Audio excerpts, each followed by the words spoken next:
On today's episode of Let's Talk Dog Business, we are talking to Adam Ashburn from Test Tube Marketing, where we are going to figure out how to build an audience and how to market yourself.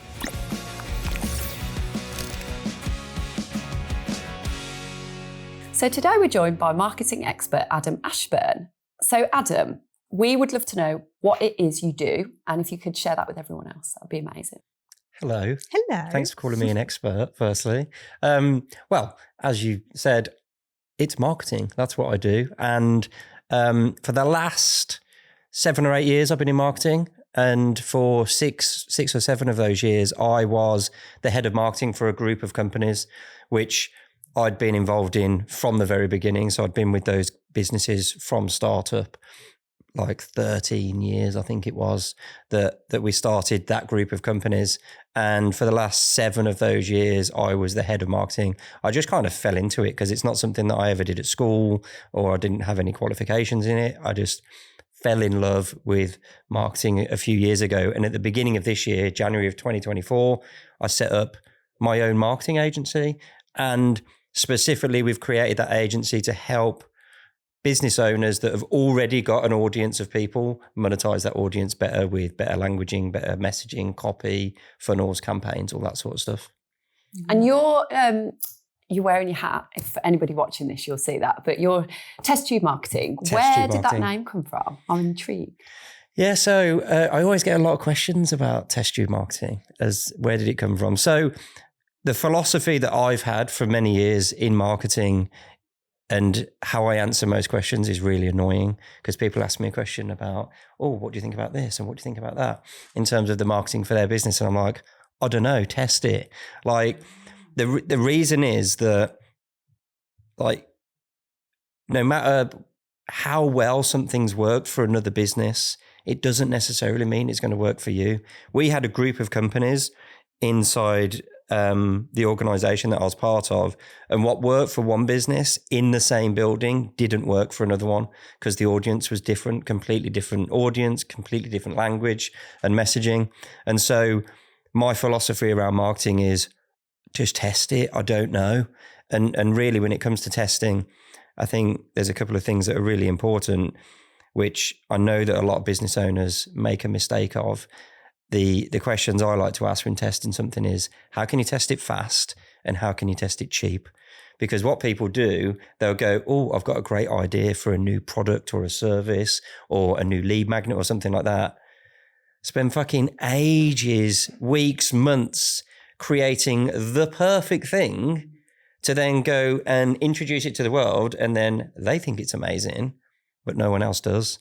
And so for me, it's like, okay, you've got an idea, you've got a concept, let's test it fast, see if there's some proof there that it's going to work, and then you can make it perfect, which you'll never be, as you know. Yeah. Does that make sense? Yeah. Yeah. So that's where the test tube marketing came from. And I think anyone in business would have gone through a stage of making something perfect before getting it out there. And people don't actually care that much. This is something that we come across quite a lot, isn't it? Absolutely. I think since the kind of like revolution of the online space as well. And excuse me, my voice today is a bit croaky. If she holds out, it'll be amazing. Yes, we will do it. We'll push through. Yeah, but since the kind of revolution of the online space, I think it's fair to say it's across the board. I don't even think it's necessarily industry specific, but there seems to be this thing of like, oh, I'll just create an online course and I can create some passive income. And like you said, everyone goes all in on creating that perfect course. They launch it thinking it's going to help answer all of their problems and the money's just going to come rolling in and it's tumbleweed. But you've hang on, before you even answer this, actually, they launch it. Do they? Do they even launch it? Is there a plan?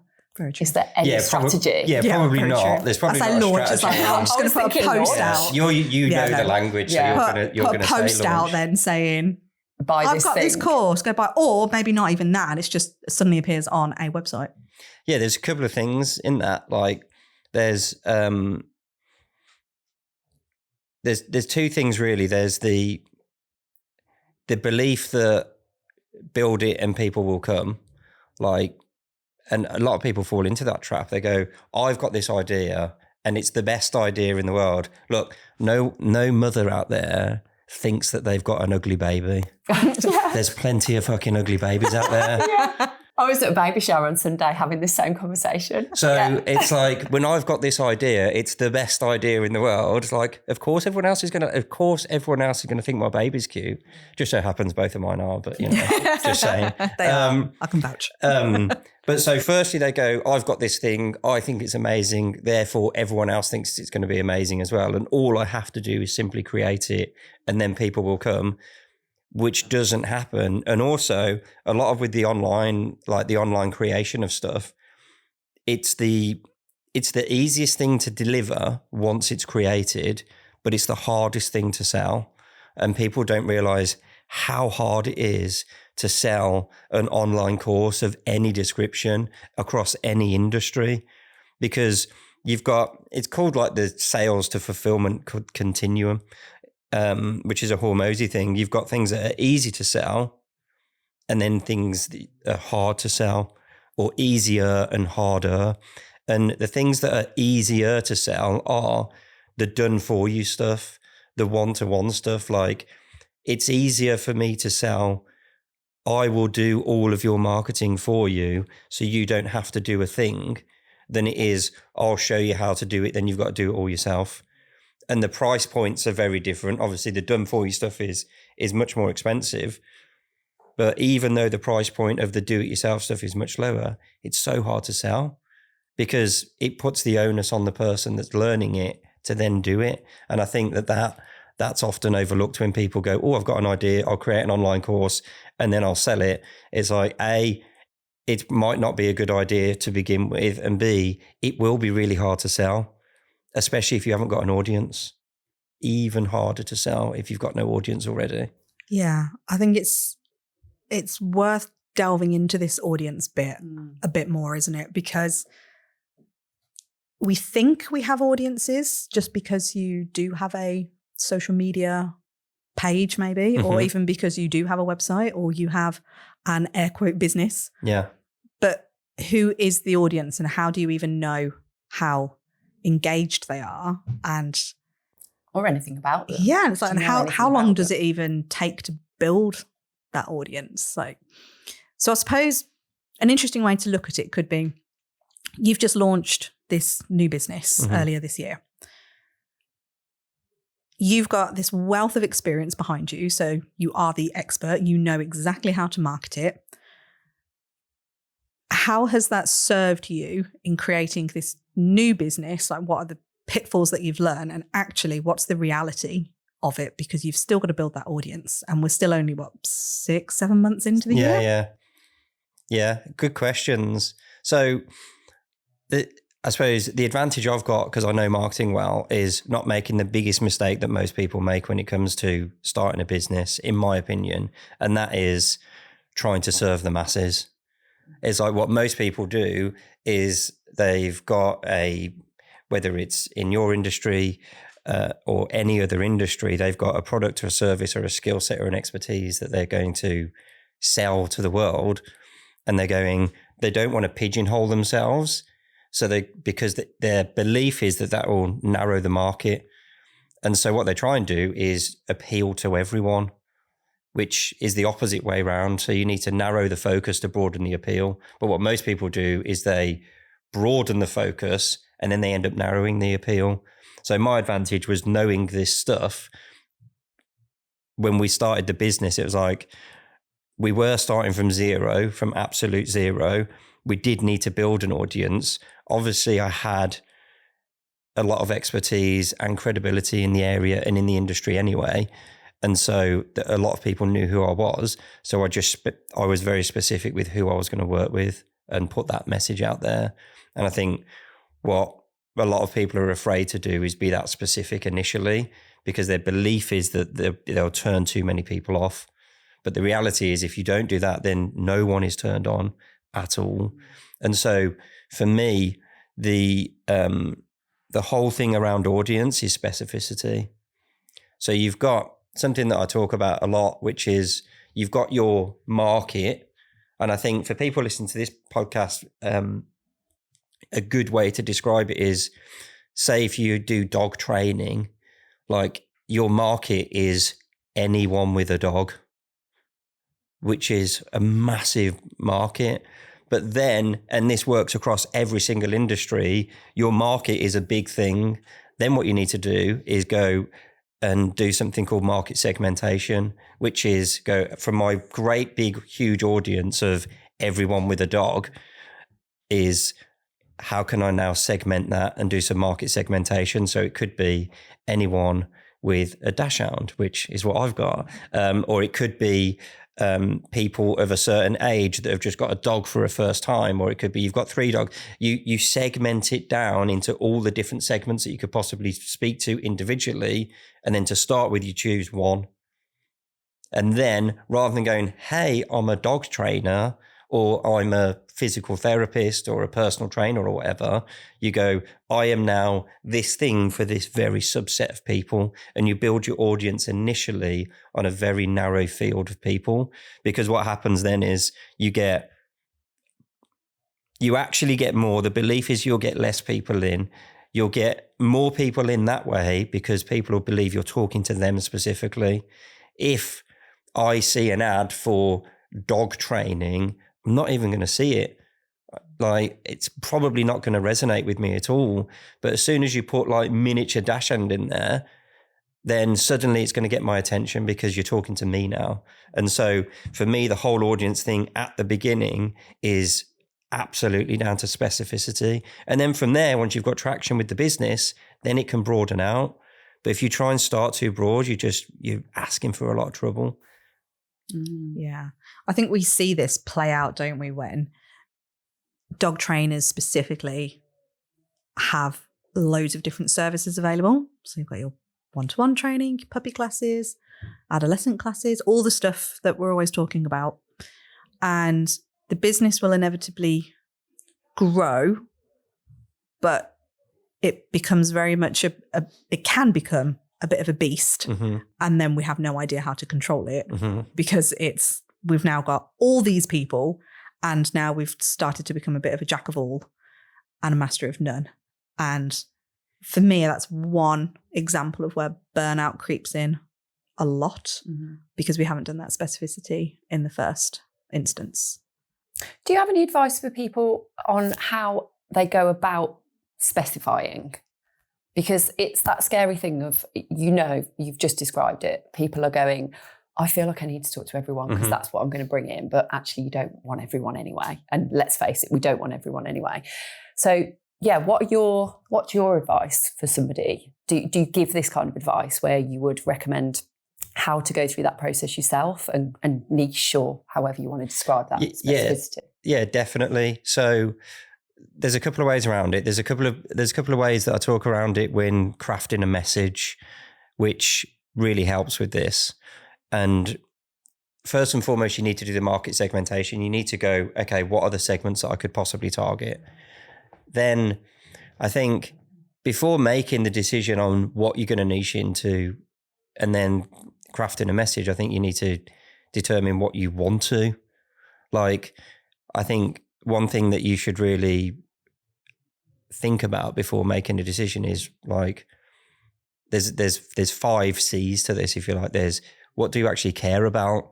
Like, if you're a dachshund owner like me, you might not actually care that much about Great Danes or something like that, for example. So going, what are you passionate about? What do you care about first and foremost? Because what you don't want to do is pigeonhole yourself into an area that actually you don't really give a shit about, because you're not going to be motivated then. So first and foremost, you actually got to care.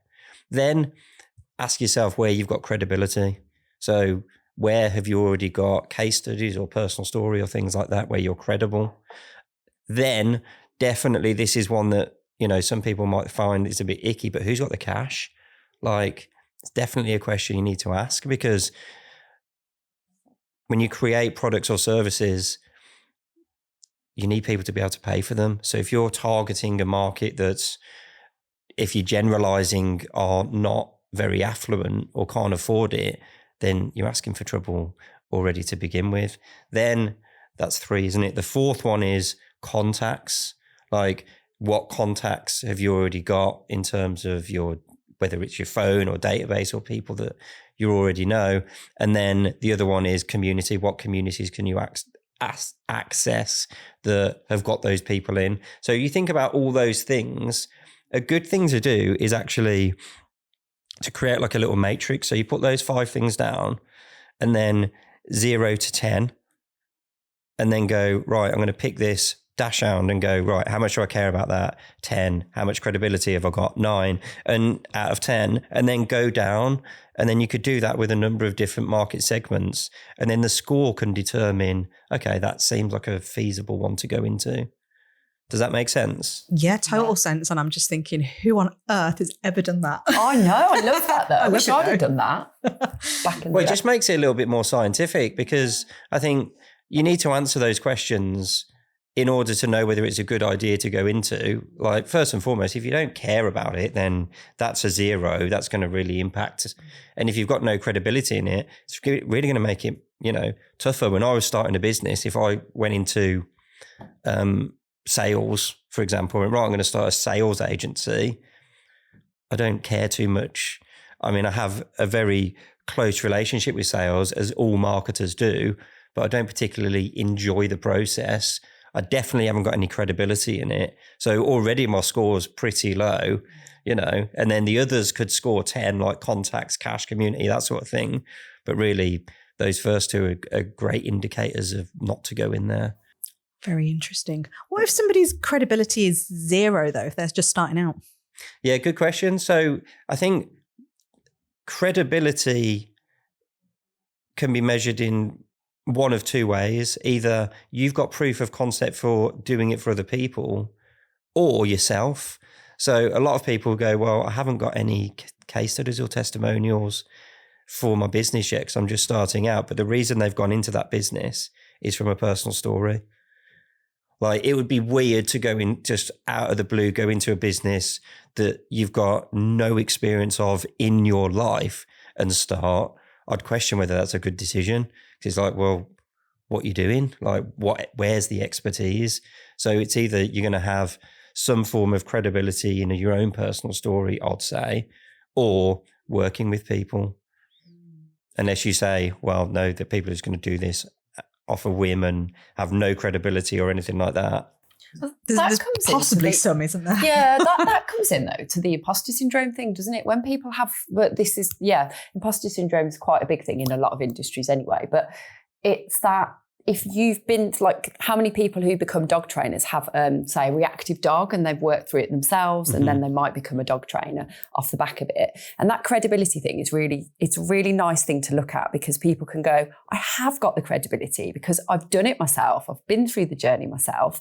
And now I'm sharing that journey with other people. So I think that ties quite nicely into that imposter syndrome. If people are feeling a bit like that, then you've just got to look at that thing you're really awesome at and you've done with your own dog, and you can transfer that to other people, can't you? So that's a really nice way to do it. Yeah, like, I've worked with thousands of business owners. I have never sat with one or spoken to one that doesn't have some experience in what it is that they're sharing. A lot of the businesses that I've worked with are, service-based experts, people like that. So they're selling their expertise in one way, shape or form. I've never sat with anyone that's gone, oh yeah, I just thought it'd be a good idea, so I've done it. I've got no qualifications. I've got no person. I've got nothing. I've never met one.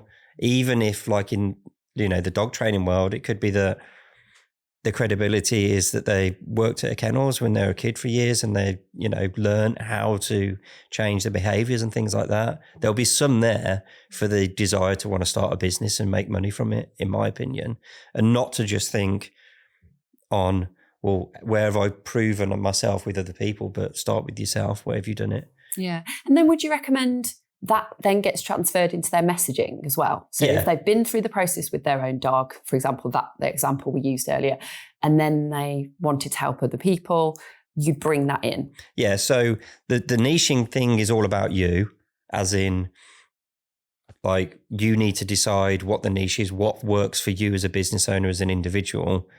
Then everything else in marketing after that point becomes about them, the other person. You'll see on websites that a lot of websites open. We're doing a marketing review as a little freebie at the moment for people. and we do that through their website, most of them, A, the messaging's shit, and B, it's just the opening of the website is, hey, look at me, look why I'm credible, I this, I that, I the other. And that's a big mistake that people make, because no one cares. No one cares. They're on your website because they want something for themselves. And so I say that because the niching starts with you, like, what do you care about? Where is your credibility? After that point, it's all about them. And when it comes to the message, there's a little formula that I use, which is 4 W's basically, which is once you've decided on what that market segment is, then ask yourself and do research on who is it specifically? So the market segmentation will nail down that side of things. But then it's like, what do they want? So what do people actually want, not need?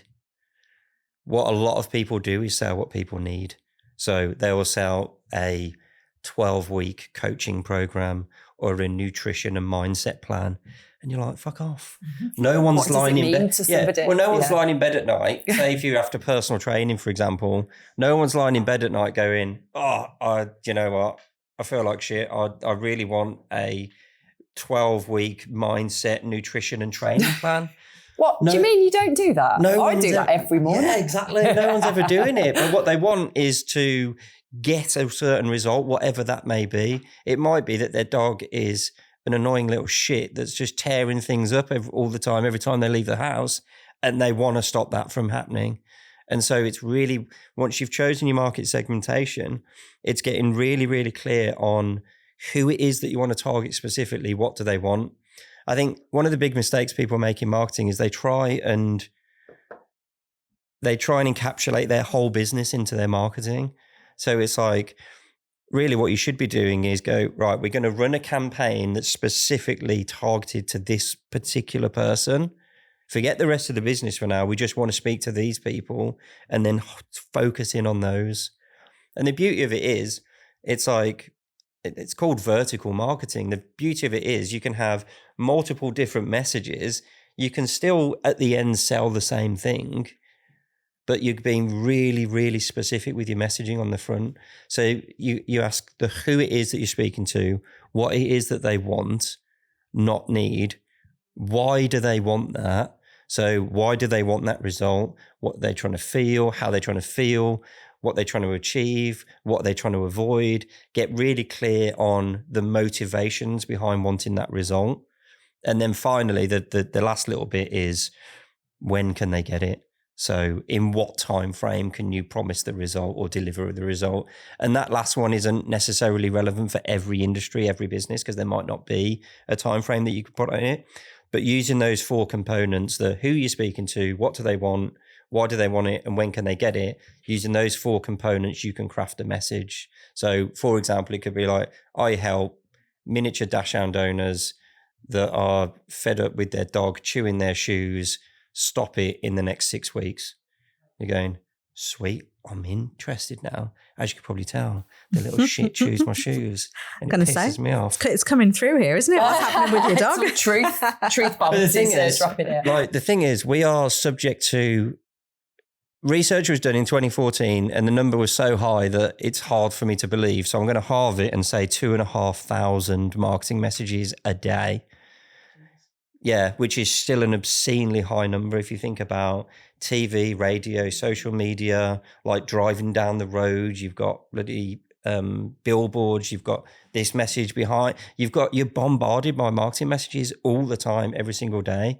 How many of those do you consciously actually see? A fraction of a percent, I would say. And so if you're not super specific with what you're saying, people aren't even noticing it. They're just going to keep on going, keep scrolling, keep on just ignoring it. There was some data again from a couple of years ago that I think it was 18.8 billion pounds was spent on advertising in the UK in 12 months. 4% of that was remembered positively. 7% of that was remembered negatively, and 89% of that wasn't even noticed or remembered at all.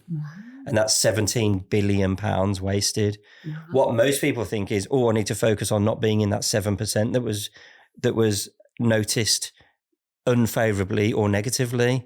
But actually that's good as well, because you're being noticed. Think about Go Compare, that really fucking annoying advert. So that would have a check against it of noticed, but negatively or not in a positive light. But we all know what it is. We all know what it is. And you'd still probably use it. And when you go to get car insurance. It's the one you remember and you put it in. Yeah. Same with the meerkats. The meerkat. People might think that's really annoying as well. So don't focus on not being in that 7% and possibly being a bit disruptive or whatever. Focus on not being in the 89% that just gets ignored. And the 89% that gets ignored is because their messaging is poor. They're not specifically talking to a unique person. And so that, £17 billion is a lot of money to waste. It's a lot. We need to get more annoying, don't we? More annoying. I was thinking about getting... say that we're annoying. I was thinking about getting more of that £17 billion that's wasted. If you're wasting it, just give it to me. So how do we get the 4 Ws then? What advice would you have for somebody to be able to get those? Yeah, so it's a simple exercise, but it's not easy to come up with the message. So it takes time. So what I would recommend, and what I do recommend and also do, because we work with clients on this, is literally write down the who, the what, why they want it, when can they get it, categories on a pad or in a note or something, and then just brainstorm it and get all of the answers out. And the who's, this is where the segmentation helps, because there might be quite a few who's. There'll be loads of everything. Then what you do is let that information sit for a bit and give yourself a bit of a framework of what it is that you're trying to create from a message. The one that I said, like, I help X person get a certain result without whatever the pain point is in this time period. Give yourself a little framework like that. You might not be able to get it to work for you, but then just start crafting different messages using bits of the stuff that you've done before. And this is not a 5-minute process. The best thing to do is get all the information out your body first. There's a great copywriter, OG copywriter, Joseph Sugarman, who's written an amazing book. He's like from the old school copywriters that back in the day, if you think about back in the day, in print, when everything was print, you had to write copy that was that compelling that people would read it, cut it out, send it off with a check, and wait for the product to return. That's how it used to work back in the day. That's what advertising was. It's not like now where you can just, everything's online and stuff like that. So if you want to study great copywriting, study those guys. But one of the things that he says is like, get all the information out your body first, get it all out your head, because then magic sort of starts to happen. Like as soon as you're trying to focus too hard on getting the information out, you're going to struggle. So give yourself a bit of a framework, get all the information out, and then you'll have ideas pop up at the most inappropriate times. You'll be in the shower or something, you'll be like, that's a great idea. Just have your phone close by to make notes. But my advice is always that. Go through the process, get that information out, give yourself a little framework. I help X person get certain result without some sort of pain in a given time frame. Use that little framework and then just start to create them, and don't rush it.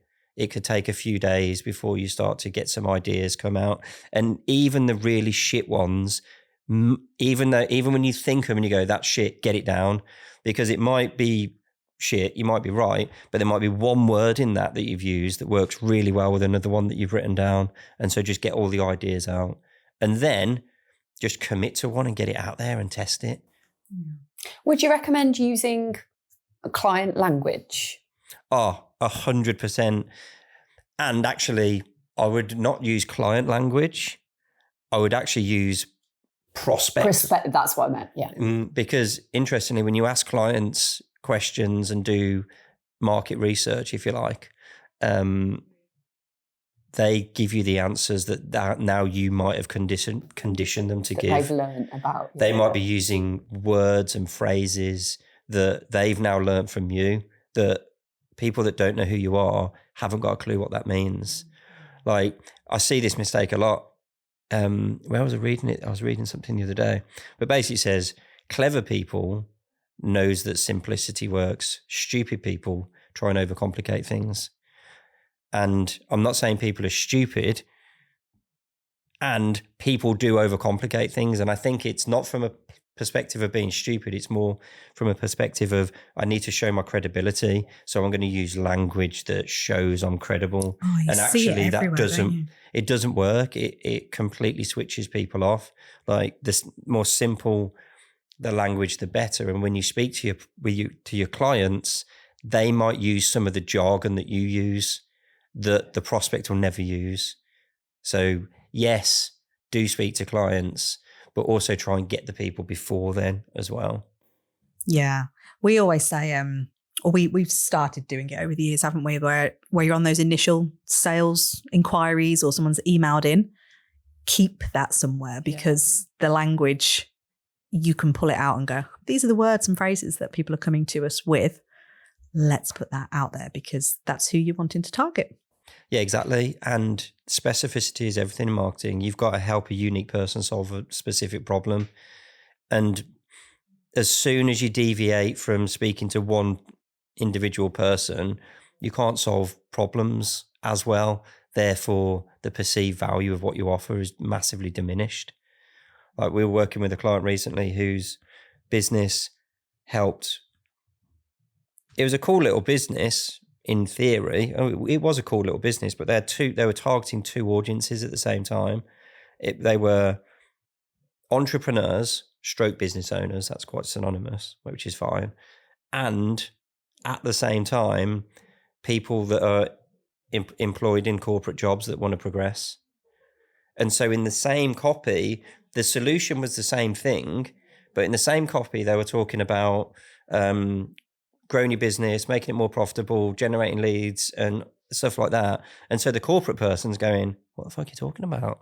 And then next section of copy is talking about getting overlooked for promotions and want to increase your annual salary and stuff like that. Now the business owner's going, what are you talking about? So because you're trying to talk to those two different audiences, now both of those people don't think you're credible.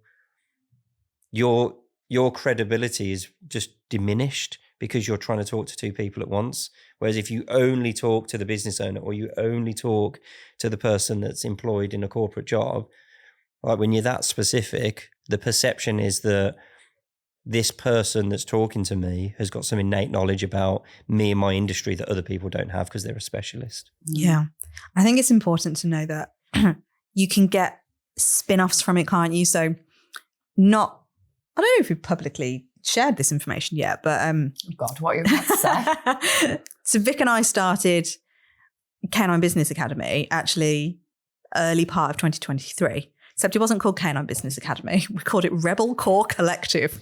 Rebel Core Collective? Yeah, like what? Which is like, what the fuck does that mean? Exactly. Like, what the fuck? Rebel Cork, like you were drinking wine. Well, we probably were. Yeah, but exactly. No, so we wanted to be rebellious. That was the whole thing about it. And we, air quote, launched it. We created Really our Facebook badly. group, and we were like, we've already niched into the dog vicinity.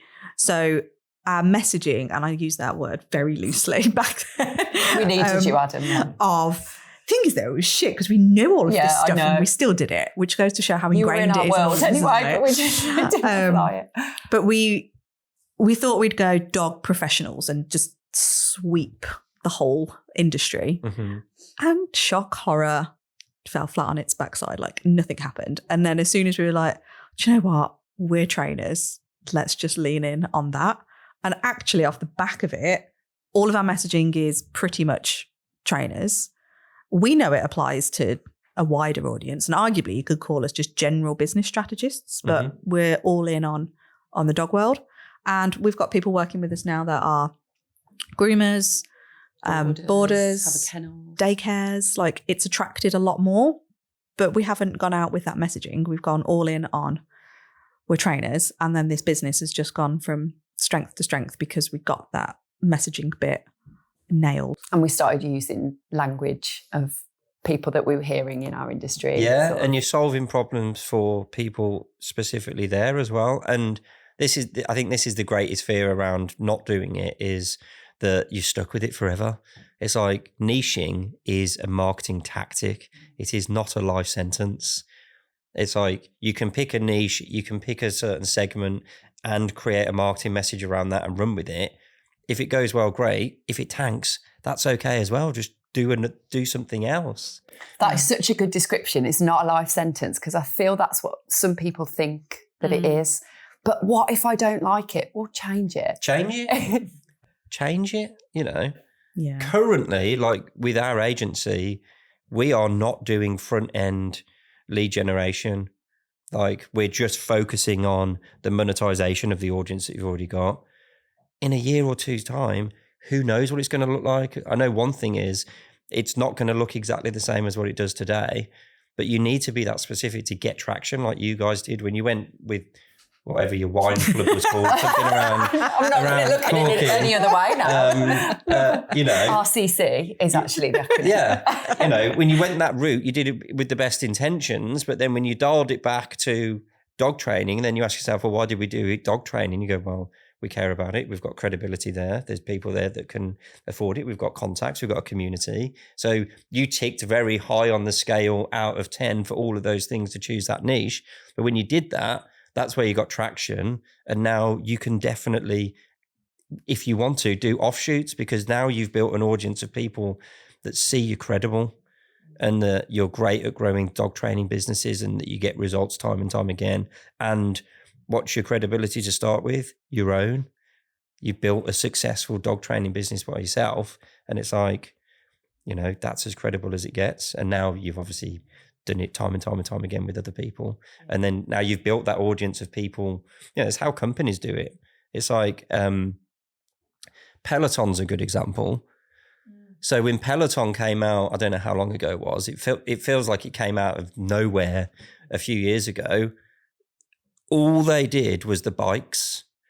Now it's everything. It's treadmills, it's clothing, it's all this stuff that you then add on to it. If they'd started off with, right, we're bikes, we're treadmills, we're clothing, I don't know what else they do, rowing machines, they wouldn't have got the traction initially, because they're going into a market that's already dominated by someone.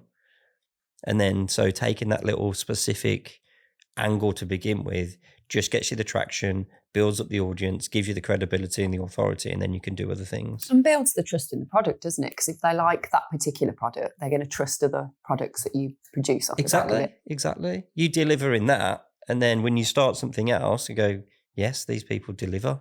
So I'm absolutely in for that. And they also know, like you do, like if you're building an audience of dog people, or in Peloton's cases, fitness people, there's other things that they're spending money on that they could spend with you. Yeah. Yeah. So on that theme of you've got your messaging right, you know who you're targeting. And I feel like the answer to one of these would be, now that you know who that audience is, you likely are going to know where they're going to hang out, i.e. on which platform. Because then I suppose the logical question most people may be thinking is, well, that's great. I've done all that work now. How do I build an audience? Yeah. What next? Yeah. Yeah. So the what next is, you're definitely right, thinking around where people hang out predominantly in the given industry that you operate in. I think you hear market message media a lot. So who's your market? What's your message? And what media is it that you're going to put yourself in front of? I've got a little bit of a spin on it, where I believe the media isn't necessarily the platform and all that sort of stuff, because that changes. Like, 30 years ago, the media was print really and TV, and then that constantly always changes. Really, the media is the person, is a human being. That's the thing that you want to grab the attention of. And where that happens constantly changes. Who knows where we're going to be in 10 years or time. That said, it's always good to get a good idea of where your people are going to be predominantly hanging out. If you're wanting to speak to people in corporate and corporate side of businesses, doing all your marketing on TikTok probably isn't the best idea. Equally, because some of our clients have got like dance schools for young girls or gymnastics schools or martial arts for kids, like putting all your ads on LinkedIn doesn't make any sense either. So do the work to find out where people are going to be. And if your message is strong, it's going to work a million times better on any platform. Then for me, building an audience is all about taking it off platform. So whether it's social media, whether it's you do print advertising, because that still works. One other thing, like while I remember or think of it, what most people do is when they think about creating an audience is going, how can I get everyone out here to come to me, and forget that they could go and place themselves physically in the right place. So if you're a dog training business, there's going to be events and things like that, exhibitions with shitloads of dog people in. Go there. Like, it's much harder to get someone off the street than it is to go to a big event where all your audience is going to be, and plonk yourself there and work there. And you don't have to pay for exhibition stands and stuff like that. It's just putting yourself in the right environment. But I'm really, the thing for me is off platform, build an email list. So we are big into email, and there's a number of reasons why we're so big on it. You own it. You own the data. Like 4 or 5 weeks ago, Instagram and Facebook went down. Now, it was only for a short period of time, but what if that had been for days or weeks or longer, and your entire audience and all of your marketing equity is in there? You're done. You have to start again. What if you get hacked? Like this happened to a client last week, where he's built his whole audience on Facebook and Instagram. He's had his account hacked. He can't get it back. He's got to start again. So now you've gone from tens of thousands of followers and audience to nothing again. So that's painful. Yeah, imagine. Yeah. Oh. Or like you could be on YouTube and you've got there's plenty of people with big audiences on YouTube that have said the wrong thing and get deplatformed and get cancelled and stuff like that. And, I think that you're at the behest of these social media companies then, if you solely rely on your audience being there. So that's one of the strongest reasons to get it off platform onto email. And you might go, well, you might use an email like Go High Level or Keep or Active Campaign or something like that. What if they close down? Yeah. But what you should definitely do is back up your data every month.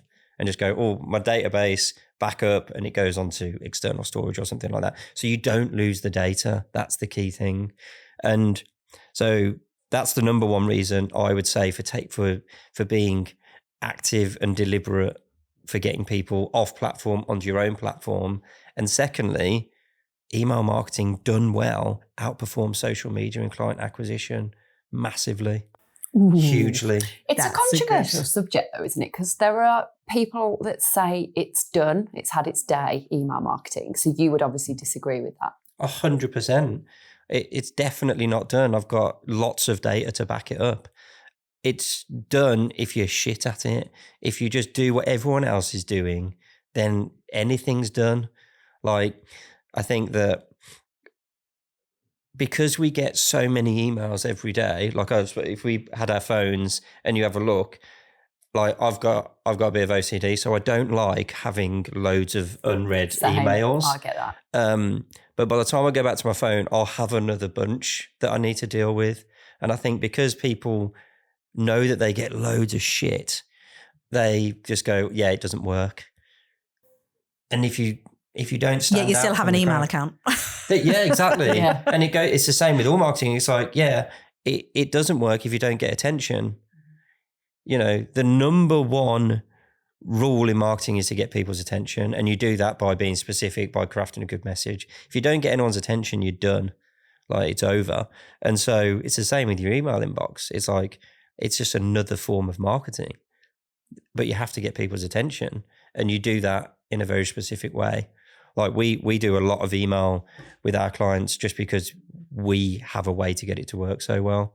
And it's just being different, and it's actually having like conversations like this over email rather than it just being crap and pitchy and all that sort of stuff. And it does perform better than social media and client acquisition. We recently ran a campaign for a client who has 880 something thousand followers on Instagram. So a really good audience. He's in the fitness space, and he had an email list of, I think it was 20,000, just under 20,000. So decent email list. We ran he was starting off a new app, and we worked with him on the launch of that app. And so we basically mirrored things through email and Instagram. He's great at creating content on Instagram and stuff like that anyway, obviously with that following. He's done something right. And we did just over 1,000 sales of the app at £29 a month. 87% of those sales came from email, 13% came from Instagram. And so you can just do a better job of client conversion over email. Because also on email, you can be much more specific. You can segment, you can talk to people individually. It's not like social media where it's there and then it's gone so quickly. So, you know, in my opinion, like build an audience and use social media to build your email list. And, you know, like our email list for our agency now is, I think as of this morning, 509. So it's not massive. We only started it in January. And so, but the open rates are good. We get replies to every single email we send out. Clients that we work with that have been emailing for years, we start emailing for their clients, and they start getting replies that they never had before. So it's the way in which you do it, not the thing itself that doesn't work. And so to build an audience, to answer the question, I would definitely look to build an email list, and then you'd use social media and all this sort of stuff to drive people through some sort of lead magnet of some description to build that list. And then when you're building that list, just commit to being consistent, to send an email a week to begin with, maybe 2 a week, but be consistent. Yeah. Yeah, we can vouch that your emails through test tube marketing are really good. Yeah, they're really good. We We enjoy getting them. So for like, this is something we've done a little bit of training on recently, actually, the email marketing. And obviously we're not the experts, you are, but we were giving examples of people that do it really well. So I think if anyone wants to sign up to your emails, although they're not about dog training or the industry specifically, they're really good to give you a good idea of what sort of content to include. Yeah, they're definitely not about dog training. No. Although saying that, Hooper does make an appearance. He's been in my emails on more than one occasion. The little shit. That's my dog for anyone listening. But yeah, it doesn't really matter what the industry is. It's more about how it's done, and then you make it relevant to your specific industry, because it is a good way to stay in touch with people. Because marketing is about salience, right? It's about being noticeable. It's about being top of mind. Like, someone might not need our services at all, or they might need them in a few months. But if they think about in a few months, I need some marketing help, we're going to be the ones that people think of. We've had referrals from people, this is honest truth, referrals from people that aren't even clients and never worked with us to other people. They're on our list and they've done an intro, gone, hey, this is the marketing company I was talking about at dinner the other night. You should connect and see how you can work together. We're not even working with them. So they don't know if we're any good or not, but it's because we're consistently turning up in their inbox. We're adding value. We're not just ramming pitches down their throat. And it's the same in your industry. Like, build a list of people that want dog training or whatever it is. They might not want it straight away, but remain consistent over time. And when the time comes, they might contact you, or they might be having a conversation with someone that does need what you do, and you're top of mind. And that's the key thing. And someone knows is getting a dog or needs some help with their dog, don't they? So there's always that opportunity, isn't there? There's two things that I was thinking about when you were talking then. One of it is that consistency has to be key, because I think we all forget that not everybody is in the market all the time to buy. Like, just because you've sent an email out doesn't mean that someone's ready to buy there and then. But that's not to say that they're not ready to buy in a few months' time. Like you were alluding to, like we all have like a million emails landing in our inbox every day. And a lot of them we've chosen to be on those lists. And then a lot will like unsubscribe because they're no longer applicable to me. But the ones that, certainly for like Vic and I and the space that you're in as well, like with all the self-development and worlds like that. So I'm not ready to buy all the time, but I still want to hear about it so that when I am, or something catches my attention and go, oh, do you know what? I'm ready for that now because I've grown, or I'm in a different space, or I've actually just had a cash injection of something. So I can go, oh, I'm in. I want to do it. But if that person's not being consistent, then they're very easily forgotten as well. Yeah. And you've made a good point there. Some more data, because I like data and stuff like that from research. When someone inquires about a product or a service, 53% of those people go on to buy in the next 18 months. However, they don't necessarily buy from the person they initially inquired from, first and foremost. So if I inquire about a hot tub, for example, 53% of the time that person will go on to buy a hot tub in the next 18 months. However, only 15% of the total buyers purchase in the first 30 days. The rest, the 85% rest of the sales come from after month 1 all the way up to month 18. And so if you don't follow up, if you're not being consistent with your marketing, you're basically marketing for your competitors. Because if they follow up and they do a better job of being consistent, they'll snap up the 85% of buyers.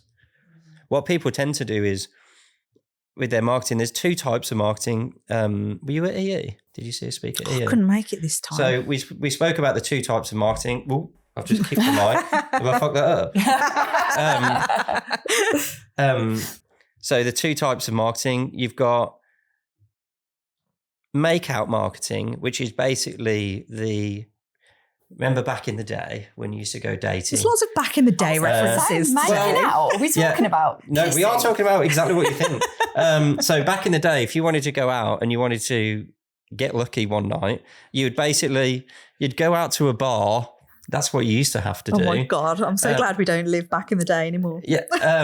You go out to a bar and basically, if you're that way inclined, you'd just be going up and propositioning people all night.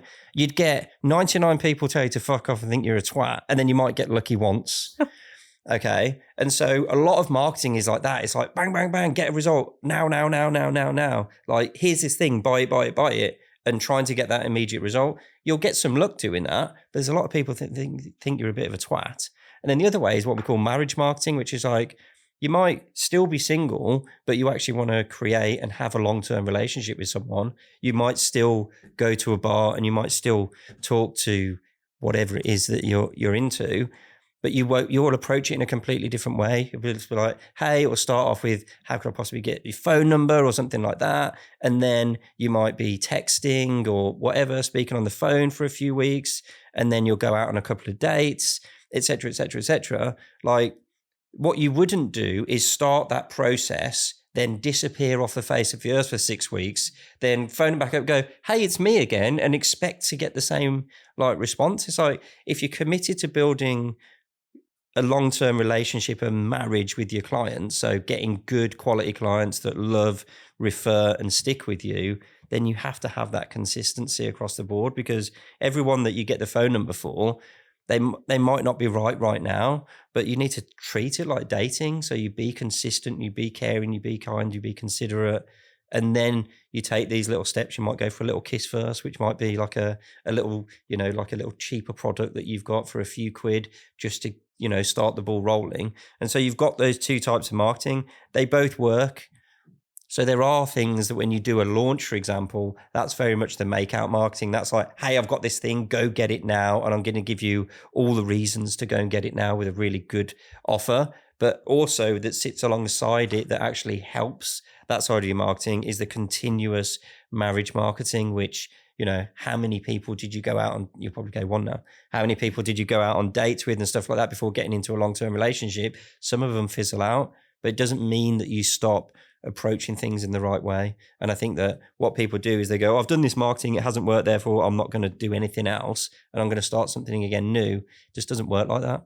Does that make sense? Yeah, a lot of sense. We do hear that a lot, don't we, about people that have tried it for a few weeks or something and then don't get the results, because it isn't a quick, like you said before, it's not a quick thing, is it? You have to nurture them. You have to take the time to keep committing to it. So what advice would you give anyone on that if they're saying they've tried something for just a couple of weeks? Yeah, like how long's the test period? Yeah, what should you expect? Yeah, great question. So without going into a specific marketing, you've seen the marketing map training that I do, I think.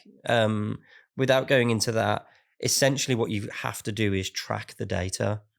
So you need to know key data points in your marketing to know whether it's working or not. And you need to give it a bit of time in order to give it a chance to work. But there does come to a stage where, you know, no one thinks they've got an ugly baby. No mom thinks they've got an ugly baby. Like the rest of the world might think it's an ugly baby. Therefore, it's time to change what that thing is. What the baby looks like. Yeah, basically. Give it just filter it in real life or something like that. But yeah, I think in order to know, you need to be able to track individual parts of the journey. Also, what a lot of people do with their marketing is they'll go, right, I'm going to market this thing and do it for 3 or 4 weeks or whatever, not get the sales that they want from it, and then go, well, that didn't work and I'm chucking it in the bin, I'm starting again, which is akin to getting getting a flat tire in your car and then scrapping your car. It's like, well, you've got a flat tire. Like what a lot of people do with their marketing is they chuck the whole thing in the bin without seeing what bits are working and what's broken. And so, you know, without going into the training, because that's not possible to do on here, it's like, what are the key steps of your customer journey, if you like? Like it could be as simple as I'm gonna put content out on social media. I'm going to then message people. I'm going to add them as a friend. When I add them as a friend, I'm then going to do X, Y, Z. Like at each of these points where someone moves, track that information, because it might be that you didn't make any sales here because something wasn't working further downstream. Don't just assume that it's the whole thing that's broken. And so in order to make that decision, you need data, really. And that's not easy to do if you just don't really know what you're doing and you've got no process or plan to your marketing. So what I'm hearing here is we need a strategy. Yeah, I think strategy in my head, I think strategy, for me, strategy is what I define as your market, what outcome you're looking to achieve and what position you're going to take. So what's your market segmentation? What result are you looking to get as the person that's running the marketing campaign? Also think about what result you deliver, and then what's the position you're going to take? What's the message you're going to put out there? For me, that's the strategy. So who's your market? What's the outcome you're looking to achieve? What position are you looking to take? MOP. So the position is the messaging side of things. Then it goes into tactics. Then you go in, based off that information, what's the tactical implementation that I now need to go into? Because I think what most people do is their marketing strategy is posted on TikTok, on Insta or social and da-da-da-da-da, whereas that's tactics. I think the strategy bit is market, know what your outcome is and also what position you're taking. And then you need to go based off that information, what's the best tactical plan to get there? And then, to be fair, they're missing both parts of that. They haven't got the initial strategy. And when you don't have that initial strategy, your tactics, you might fluke them being right, but they're not going to be right because you haven't got an initial strategy to hang them off. So you definitely need that first. And then, as you say, having a tactical implementation plan. What is it that I'm going to be doing? And then how can I measure it? Yeah. And it's very much like what we call in the dog training world, variable reinforcement. People are getting reinforced occasionally from trying those tactics. and it How do you keeps mean? them going. So they might not get results very often, and then they get one and they're like, yay, it works. And they'll keep doing it. And you can train a dog using variable reinforcement. Right, So I the see dog what you keeps mean. on trying. I thought you were talking about the get it. business owner. So that's how you get the dogs. So that, right, I understand. So you can use that's almost how it feels for somebody who try these things, and then it Because might you get work the occasionally. odd win. It's like, They're like, yes, I'll keep doing that because that works. Oh, that doesn't work, but it works occasionally. So that's what I think keeps people using those tactics and being without a plan, because they don't really need one, because it maybe ticks them over. Yeah, and I think to try and make it analogous to your world, it's a bit like having a pocket full of dog treats, and only certain ones work as the positive reinforcement to the dog, and you're not looking to see which one it is. So you just keep on buying all of the same treats. And the truth is, you're probably wasting money on 99% of them. There's one of those that the dog really likes that goes, when I get that one, I'm going to do what I'm told. But they're still doing all this other stuff because you're not actually measuring. You're doing everything blind. Yeah. Or does maybe that actually make sense? No, it does, but maybe actually even further than that, maybe those treats could be used in a different way. Yeah. So they could be used in a different location, environment, that kind of thing. So if we want to go one step further to dog training analogies. I love this. I'm just sitting back and watching you chat. It's great. But it is like that though, isn't it? It's like there's certain things when you're training a dog that work and don't work. The end result is a trained dog. And you go, oh, yeah, now they're doing as they're told. And there's a load of stuff that doesn't work, and there's a few things that do.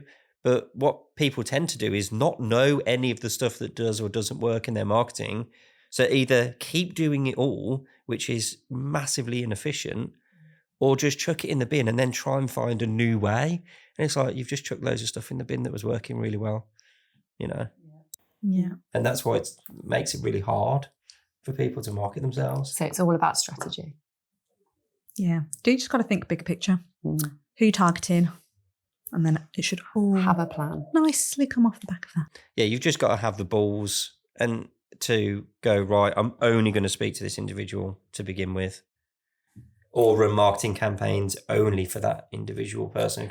And it does take balls, doesn't it? Yeah. To actually make that jump and make that decision to It's go, scary. do you know what? I'm going to just get rid of all these people, potentially, that is in their mind. And just focus on one. It's a big ass scary thing to do. Yeah, figuratively they get rid of all the people. Yeah. They don't actually have to get rid of anyone. And I think that's half the fear is that, oh no, I need to delete all these people from it. No, you don't need to do any of that stuff. You know, just lean into becoming the specialist in one particular area and see what happens. Yeah, I love it. I could talk about this all the time, like all day, every day. Yeah. I should probably wrap it up. Yeah, we should. So we've got a couple of more questions for you to finish off. One. They're not bad. They're not. This helps us out, actually, this question. So who do you know who, now you know all about what we're doing and the messages we're putting across, who would you recommend that we have on our podcast to keep spreading the messages and helping people? You're not allowed to say big fish. Yeah. I'm not allowed to say big fish. That's Adam's business partner, for anyone who doesn't know. Put me on the spot now. Who could be in the world of business, doesn't have to be dog related at all. As you're I was going to say that's quite. You're not. So. Yeah, I'm definitely not dog related. Although I do have someone that is dog related that I think I've spoken to you about him before, actually, that used to work at Expert Empires years ago, who runs a dog. He sells dog, and I don't know how much he's adapted since this, but dog treadmills. He runs his whole business through Instagram. Oh, yes. It's all e-commerce. It's all drop shipping. That's niche. And so I know him well. And he lives in Cyprus, so you'd have to Zoom him in. But I think that would be a fascinating chat for you guys because he's really smart at the marketing side of things and also is in your industry. What's his name? Christo Koukoulis. What an amazing I love that name.